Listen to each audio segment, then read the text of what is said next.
अगर आप एम्स से पैरामेडिकल कोर्स करना चाहते हो या आप नर्सिंग कोर्स करना चाहते हो तो आप जरूर जानना चाहोगे कि जब हम रजिस्ट्रेशन करेंगे यानी कि जब एप्लीकेशन फॉर्म भरेंगे और भरने के बाद जब एम्स पार का एग्जाम देकर काउंसलिंग कराएंगे तो कौन कौन सा डॉक्यूमेंट्स लगेगा। तो आज बात होगा एम्स पार एग्जामिनेशन के लिए रजिस्ट्रेशन के दौरान कौन सा डॉक्यूमेंट्स लगेगा और उसके बाद काउंसलिंग जब कराने जाओगे तो कौन सा डॉक्यूमेंट्स लगेगा, क्योंकि एम्स पार पे मैंने ऑलरेडी बहुत सारे वीडियोज बना दिया है। एम्स की पूरी डिटेल मतलब एम्स पार की पूरी डिटेल आपको दिख रहा होगा, तो आप ये वाली वीडियो देख सकते हो। और कुछ बच्चों ने फी स्ट्रक्चर पर भी वीडियो मांगा है कि सर एम्स में जो कोर्स हो रहे हैं उनकी फी कितनी लगती है वो बता दीजिए। अगर आप लोग को भी जो बच्चे नए देख रहे हैं अगर चाहिए तो आप बिल्कुल कमेंट करिए कि फी स्ट्रक्चर पर वीडियो ला दूं, तो मैं जल्द से जल्द फी स्ट्रक्चर पर भी वीडियो ला दूंगा। तो चलो स्टार्ट करते हैं आज का वीडियो और जानते हैं एम्स पार जब आप फॉर्म भरोगे तो कौन कौन सा डॉक्यूमेंट्स लगेगा, उसके बाद जब आप एग्जाम देके काउंसलिंग कराओगे तो कौन कौन सी डॉक्यूमेंट्स की जरूरत पड़ेगी। तो चलो स्टार्ट करते हैं आज का वीडियो और जानते हैं एम्स के लिए किस डॉक्यूमेंट्स की जरूरत पड़ेगी।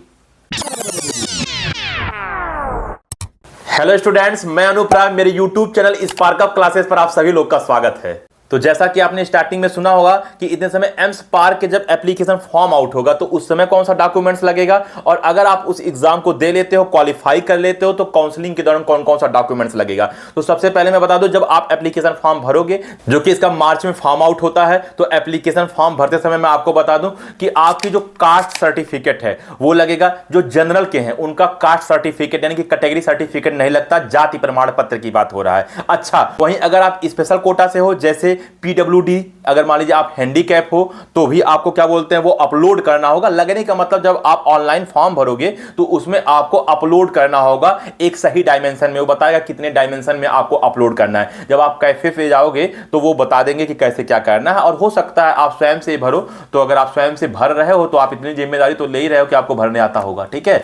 तो उस टाइम पे आपको अपलोड करना होगा। तो पहली बात, अगर आप जनरल के हो तो आपका कास्ट सर्टिफिकेट नहीं लगेगा, और अगर आप जनरल के अलावा कोई भी हो, जैसे हो सकता है जनरल आप ईडब्ल्यूएस हो सकता है आप ओबीसी हो, एससी हो, एसटी हो, तो आपको कास्ट सर्टिफिकेट अपलोड करना होगा। और स्पेशल कोटा यानी कि अगर आप हैंडीकैप हो, क्योंकि स्पेशल कोटा वालों को प्रायोरिटी मिलता है, तो अगर आप पीडब्ल्यूडी कैटेगरी से बिलोंग करते हो, अगर आप हैंडीकैप हो, ठीक है, दिव्यांग हो, तो भी आपको अपलोड करना होगा।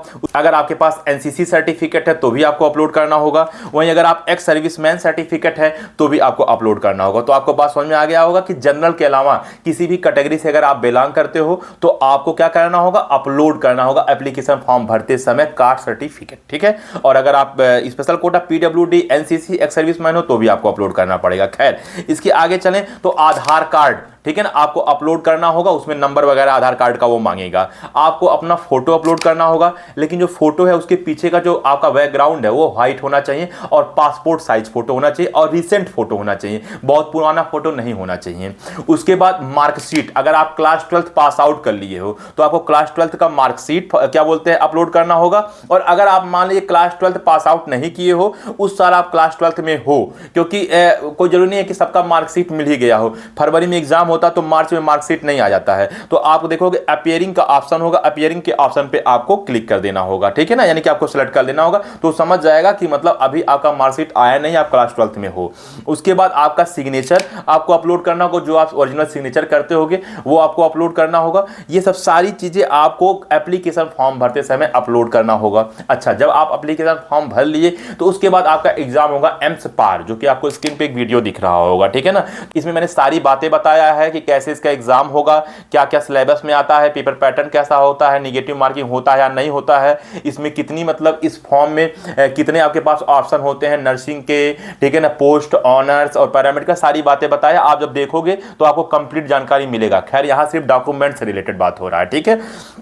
अच्छा, जब आप काउंसलिंग कराने जाओगे, क्योंकि आप अगर एग्जाम दे लिए क्वालिफाई हो गए तो काउंसलिंग कराना होगा, तो काउंसलिंग भी एम्स ही कराता है, यानी कि एम्स के पोर्टल पे ही काउंसलिंग होगा। तो जब आप काउंसलिंग कराओगे तो सबसे पहले आपका क्या बोलते हैं कास्ट सर्टिफिकेट लगेगा, और कास्ट सर्टिफिकेट भी दो प्रकार का होता है, एक होता है सेंट्रल लेवल का और एक होता है स्टेट लेवल का। तो सेंट्रल लेवल का कास्ट सर्टिफिकेट लगेगा, कारण क्योंकि आपका जो एम्स पार का एग्जाम है ना वो आपका सेंट्रल लेवल का एग्जाम है। तो जो सेंट्रल लेवल के एग्जाम होते हैं उसमें जो कास्ट सर्टिफिकेट लगता है वो सेंट्रल लेवल का लगता है, और जो आपके स्टेट स्टेट लेवल के एग्जाम होते हैं उसमें जो कास्ट सर्टिफिकेट लगता है वो स्टेट लेवल का लगता है। जैसे एग्जांपल के तौर पे मैं बता दूं, जैसे एम्स ये एक सेंट्रल लेवल का क्या बोलते हैं एग्जाम होता है, ठीक है ना। तो यहां पे तो आपका क्या लगेगा बताओ, सेंट्रल लेवल का कास्ट सर्टिफिकेट लगेगा।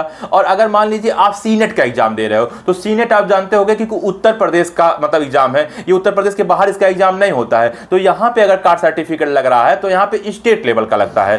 खैर सेंट्रल लेवल का कहां क्या लगेगा और कैसे स्टेट लेवल का लगेगा मैंने इस वीडियो में जिक्र किया है, आप चाहो तो ये वीडियो देख सकते हो। इसका लिंक वीडियो के लास्ट में और इस वीडियो के डिस्क्रिप्शन में दे दिया जाएगा, तो वहां से आप देख लीजिए, ठीक है ना। खैर इतना आप जान लीजिए कि अगर सेंट्रल लेवल का एग्जाम है जैसे जेई एडवांस, तो जेई एडवांस और जेई मेंस, ठीक है ना, जो मैथ के बच्चे हैं वो जानते होंगे कि अगर जेई एडवांस हो गया, जेई मेंस हो गया तो यहां सेंट्रल लेवल का एग्जाम है, तो यहां सेंट्रल लेवल का कास्ट सर्टिफिकेट लगता है, ठीक है ना। तो जो एम्स है वो आपका सेंट्रल लेवल का एग्जामिनेशन है और सेंट्रल लेवल का संस्था भी है, और जब वो काउंसलिंग कराता है तो सेंट्रल लेवल का ही काउंसलिंग कराता है, तो इसमें सेंट्रल लेवल का कास्ट सर्टिफिकेट लगेगा। ये बात आप जान लीजिए, मैं यहां पे क्लियर कर दे रहा हूं। बच्चे बार बार कमेंट में कहते हैं कि सर सेंट्रल वाला लगाऊं कि स्टेट वाला लगाऊं, तो इसलिए जो बच्चे डाउट मतलब उसमें दिखाते हैं कमेंट में, वो सारी बातें मैं वीडियो में क्या बोलते क्लियर करते चलता हूं, ठीक है ना। अच्छा, इसके आगे चलें तो अगर कास्ट सर्टिफिकेट के अलावा अगर आपके पास कोई स्पेशल है जैसे पीडब्ल्यूडी का या आपका एनसीसी का या आपका क्या बोलते हैं, ठीक है, एक्स सर्विसमैन का, तो भी आपका लगेगा काउंसलिंग के दौरान, ठीक है। आधार कार्ड लगेगा, आपका 6 फोटो लगेगा जिसके पीछे का बैकग्राउंड व्हाइट होना चाहिए, पासपोर्ट साइज फोटो होना चाहिए और फोटो आपका बहुत नया होना चाहिए, बहुत पुराना नहीं होना चाहिए। वहीं अगला बात करें तो 10th और 12th का मार्कशीट लगेगा, ठीक है ना, क्योंकि जब तक आपका काउंसलिंग होगा तब तक आपका 12th का मार्कशीट तो आ ही जाएगा। मैंने माना कि एप्लीकेशन फॉर्म भरते समय हो सकता है आपका 12th वाला मार्कशीट ना आया हो, आप अपीयरिंग वाला वहां ऑप्शन सेलेक्ट कर लिए हो, लेकिन आपका जब काउंसलिंग होगा तो उस दौरान तक तो आ ही जाएगा। खैर इसके आगे चलें तो पासिंग सर्टिफिकेट लगेगा, और पासिंग सर्टिफिकेट हर एक बोर्ड में नहीं होता है, कुछ ही बोर्ड में होता है। इसके बाद आपका कैरेक्टर सर्टिफिकेट लगेगा, टीसी लगेगा, माइग्रेशन लगेगा। अब आप कहोगे character certificate, TC, migration, passing certificate ये सब कहां से मिलेगा, तो आपको वहीं से मिलेगा जहां से आपने क्लास 12th पास आउट किया है। जिस कॉलेज से आपने क्लास 12th पास आउट किया है उसी कॉलेज में आपका टीसी, माइग्रेशन, कैरेक्टर सर्टिफिकेट और मैंने एक और क्या बोला था, पासिंग सर्टिफिकेट, ये सब आपको मिलेगा। तो याद रखना, हाँ पासिंग सर्टिफिकेट हर एक बोर्ड में नहीं मिलता, कुछ बोर्ड में होता है, कुछ बोर्ड में नहीं होता, तो बहुत परेशान मत होना। जिस भी बोर्ड से आप हो आप एक बार पता कर लेना कि पासिंग सर्टिफिकेट हमारे बोर्ड के लिए अवेलेबल है या नहीं है। खैर मैं आगे अगर चलूं तो काउंसलिंग फॉर्म, अब आप कहोगे सर काउंसलिंग हम करा रहे हैं तो काउंसलिंग फॉर्म कैसे लगेगा। मैं आपको बताऊं, जब आप काउंसलिंग कराओगे तो कराने के बाद आप जब रिपोर्टिंग के लिए कॉलेज में जाओगे तब ये सब सारी चीजें आपका लगेगा, लेकिन ये सारी की सारी जो प्रोसेस है वो काउंसलिंग का ही प्रोसेस माना जाता है कि आपने काउंसलिंग कराया, आपने चॉइस फिलिंग किया, आपने चॉइस लॉक किया, फिर आपका क्या बोलते हैं रिजल्ट आया, ठीक है ना, कि आपको कॉलेज अलॉट हो गया कि नहीं हो गया है। उसके बाद आप रिपोर्टिंग के लिए जाओगे तो काउंसलिंग से लगा के रिपोर्टिंग तक की पूरी जो प्रक्रिया है वो काउंसलिंग का ही प्रोसेस कहलाता है। खैर ये रिपोर्टिंग यानी जब कॉलेज पे जाके आप एडमिशन कराओगे तो उस दौरान आपको जमा करना होगा, ये सब सारी चीजें आपका वहां जमा हो जाएगा, कि ऐसा ना है कि आप कुछ देर पढ़ाई करके उसके बाद फिर भाग लो और वो सीट खाली हो जाए। तो जब सारी चीजें आपका जमा रहेगा तो आप वहां से बाध्य हो जाओगे, आप बच जाओगे। अब आप भाग के कहां जाओगे, क्योंकि आप 10th 12th की मार्कशीट और जितनी सारी चीजें हैं उसको आप छोड़ के तो जाओगे नहीं, और ओरिजिनल जमा होता है ये भी आप जान लेना, ठीक है ना। खैर ओरिजिनल तो जमा ही होता है, लेकिन साथ साथ इसके 2 फोटोकॉपी भी लगते हैं, ठीक है ना, और सारा फोटोकॉपी सेल्फ अटेस्टेड होना चाहिए, यानी कि फोटोकॉपी पे सिग्नेचर होना चाहिए आपका। तो ओरिजिनल भी जमा होगा और साथ साथ 2 फोटोकॉपी आपको लेकर जाना होगा, ठीक है ना। अच्छा इसके बाद बताएं कि आपका जो सीट अलॉटमेंट लेटर आया रहेगा वो भी आपका जमा होगा, यानी कि जब आप काउंसलिंग कराओगे तो काउंसलिंग के बाद जब आपको सीट अलॉट हो जाएगा कि हाँ आपको ये एम्स मिल गया, एम्स दिल्ली मिल गया, एम्स भोपाल मिल गया, या आपको ये कोर्स वाला, ठीक है, आपने जो भी कोर्स आप करना चाहते हो उस कोर्स के लिए आपको ये मिल गया, तो जब आपका सीट अलॉटमेंट लेटर आएगा तो उसको भी आपको प्रिंट आउट निकलवा लेना और वो भी क्या बोलते हैं आपका जमा होगा। उसके बाद रिजल्ट आपको क्या बोलते हैं जमा करना होगा। रिजल्ट क्या, जैसे जो आपने एम्स पार का एग्जाम दिया था तो उसके बाद रिजल्ट आया होगा ना कि आप क्वालिफाई हो या नहीं हो, तो आपको ये भी ले आके जमा करना होगा। एडमिट कार्ड आपको जमा करना होगा। एडमिट कार्ड ऐसा ना हो कि आप एग्जाम दो उसके बाद फेंक दो, जब तक कोई भी आप एग्जाम दे रहे हो और उसकी पूरी प्रक्रिया लास्ट ना हो जाए तब तक आप कोई चीज फेंको ना, ठीक है ना, याद रखना, आप उसको संभाल के रखना। मैं पहले से आप लोग को सतर्क कर दे रहा हूं क्योंकि आप लोग कहीं ना कहीं लापरवाही दिखा देते हैं और बाद में जब कमेंट में कहते हैं कि मेरा ये गायब हो गया, मेरे से ये खो गया, तो मैं क्या करूं, तो उसमें हम लोग मजबूर हो जाते हैं। आपकी परेशानी समझते तो है लेकिन असमर्थ हो जाते हैं, ठीक है ना। अगर आप एडमिट कार्ड कहीं ले जाके फेंक दो, और ठीक है ना, तो हम लोग उसमें क्या कर सकते हैं बताइए, ठीक है ना। हम लोग आपको सांत्वना ही दे सकते हैं, लेकिन सही तो यह है कि कोई घटना होने के पहले क्यों ना मैं आपको सतर्क कर दूं।